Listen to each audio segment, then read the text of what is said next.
पिछली वीडियो में अपन ने ये सर्किट देख लिया था। इसमें मैंने आर के पैरेलल में एक सी लगाया था। अब मैं क्या करता हूँ कि इस सी के पैरेलल में एक आर लगा देता हूँ। अब देखते हैं कि हमारा आउटपुट वोल्टेज क्या होगा। तो हमारा वी आउट कितना है, स्टेप इनपुट।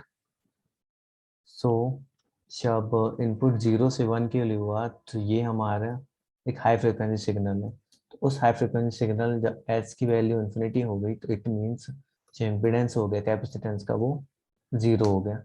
तो यहाँ पहला कॉम्बिनेशन है, यहाँ पहला कॉम्बिनेशन है। इसका मतलब है कि कैपेसिटेंस का इम्पिडेंस डोमिनेट करेगा के आर की इम्पिडेंस से। सो ये हमारा कॉम्बिनेशन हो गया सी सी, और ये 1 वोल्टेज है।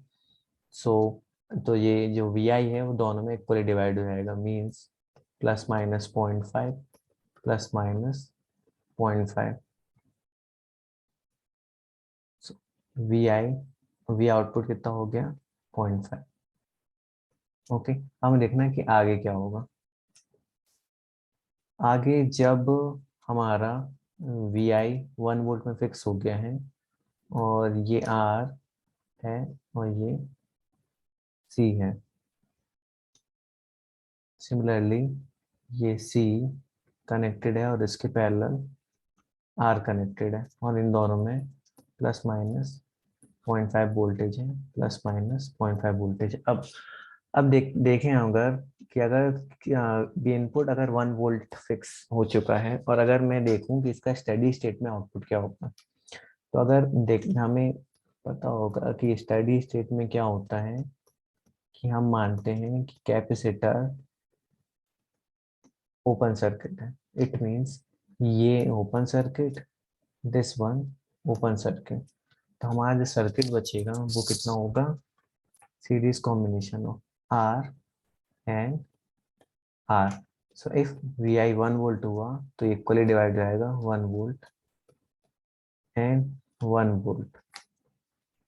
सो ओ मीन सॉरी 1/2 एंड 1/2। तो इसका मतलब है कि ये फिक्स रहेगा 0.5 वोल्टेज में throughout all the time period. Okay, so हम लेते हैं अब next case.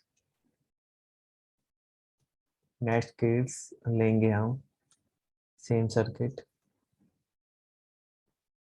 Are C R and C input. और ये हमारा वी इनपुट हो गया 0 1 0 1 0 and this 1। Okay, 0 and 1 voltage. तो हम इसको देखेंगे तो हमारा दो केस होंगे। पहला केस लेते हैं जब टाव बहुत बड़ा है, ठीक है। तो उस केस में क्या होगा कि अगर मैं इसमें आउटपुट वोल्टेज बनाऊं तो ये 0 से 0.5 की तरफ जाएगा।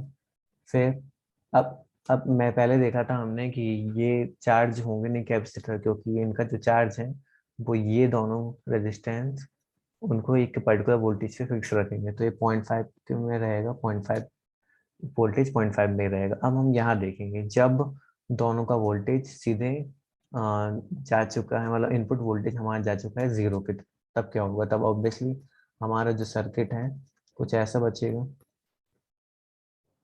इसमें दोनों में ±0.5 ±0.5 वोल्टेज का चार्ज है। तो मैंने पिछली वीडियो में बताया था कि हम Q initial equal to Q final के लिए लगाएंगे। तो हम अगर सेम क्यू इनिशियल निकालेंगे तो सी इंटू इसको हम नेगेटिव वोल्टेज मानेंगे तो -0.5, फिर सी इंटू +0.5। सो क्यू आई आ गया 0।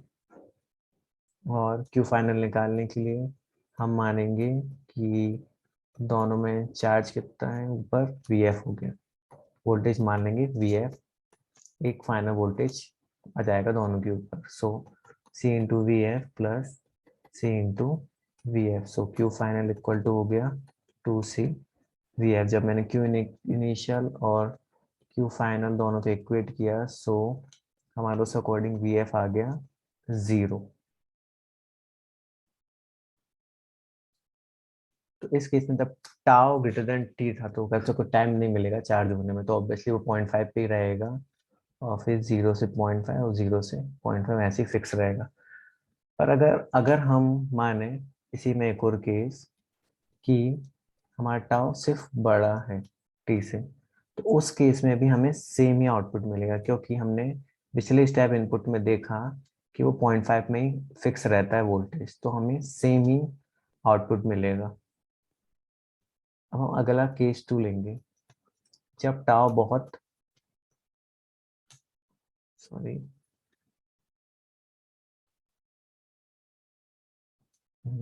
मानते हैं कि टाउ बहुत छोटा है टी के, सो हमारा सर्किट क्या था, R C C R input voltage और आउटपुट वोल्टेज, सो ये वी आई 0 0 0 1 वोल्टेज। तो फिर से सेम ही केस होगा कि 0 से 0.5 होगा। अगर अगर ये टाइम कांस्टेंट इससे अगर छोटा भी रहा तो भी इसी वैल्यू पे फिक्स रहेगा 0.5 से, क्योंकि हमने देखा कि 0.5 के आगे तो जा नहीं पाएगा, तो ऑब्वियसली 0.5 में ही फिक्स रहेगा voltage, even if tau is less than T. Okay, अब हम लेते हैं third, which is transfer function. तो हमारा सर्किट क्या था, आर और सी और आर, वी आई और वी आउटपुट। तो इसमें नंबर ऑफ पोल्स क्या होते हैं, नंबर ऑफ इंडिपेंडेंट कैपेसिटर। सो इसके पहले भी हमने सेम केस लिया था, तो ऑब्वियसली इसमें भी क्या होगा कि जो इक्विवेलेंट कैपेसिटेंस होगा C plus C means 2C, जब मैं VI को 0 कर दूं तो हमारे पास सिर्फ एक ही पोल है। तो पोल निकालने के लिए क्या करेंगे, हमें टाइम कांस्टेंट निकालना पड़ेगा, उसके लिए VI 0 कर देंगे। तो हमारा सर्किट क्या बचा, R C C R, so C equivalent equal to 2C और and R equivalent equal to R/2।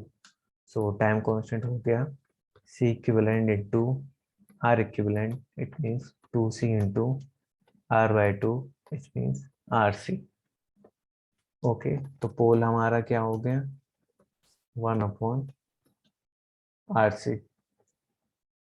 अब निकालना है 0, इट मीन्स वो S की वैल्यू जिसमें हमें आउटपुट 0 मिलने लगे, सॉरी, VI/VR, वी आउटपुट 0 मिलने लगे। तो हमारा सर्किट क्या है, VI R C और C R। सो यहाँ पे दो इम्पिडेंस हैं पैरेलल कॉम्बिनेशन के।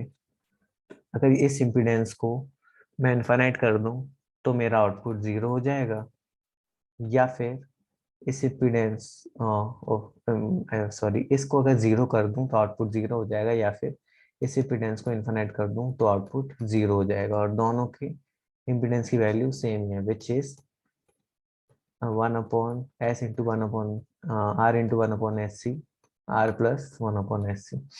तो अगर मैं इसको इनफाइनाइट करूंगा, इट मीन्स इस पर्टिकुलर डिनोमिनेटर वैल्यू को 0 के इक्वल टू करना पड़ेगा, तो इससे हमारा S की वैल्यू क्या आएगा, -1/RC। और अगर मैं इसको 0 के इक्वेट करूंगा तो उस केस में क्या करना पड़ेगा, मुझे R+1/SC को इनफाइनाइट करना पड़ेगा, तो उस केस में S इक्वल टू इन्फिनिटी आएगा। तो ये तो 0 होगा नहीं, तो हमारे पास 0 बचा ये। अब आती है बारी DC गेन की। तो डीसी गेन के लिए क्या करेंगे, हम कैपेसिटर्स को ओपन सर्किट कर देंगे। तो हमारा सर्किट क्या बचे, आर और आर। सो हमारा वी आउट कितना हो गया, V I by two, means DC V out, V I upon V out upon V I equal to 1/2। So हमारा ट्रांस फंक्शन कितना हो गया, 1/2 डीसी गेन एंड 1/RC हमारा 0, और सिमिलरली पोल भी हमारा 1/RC। तो ये दोनों सेम है, इसका मतलब हमारा ट्रांस फंक्शन आ गया 1/2। इसका मतलब है कि ये जो पर्टिकुलर सर्किट है ये हमारा एक ऑल पास फिल्टर है। इट मीन्स सारी फ्रिक्वेंसी के लिए हमारा जो आउटपुट वोल्टेज होगा, मतलब V I upon V output होगा वो 1/2 होगा।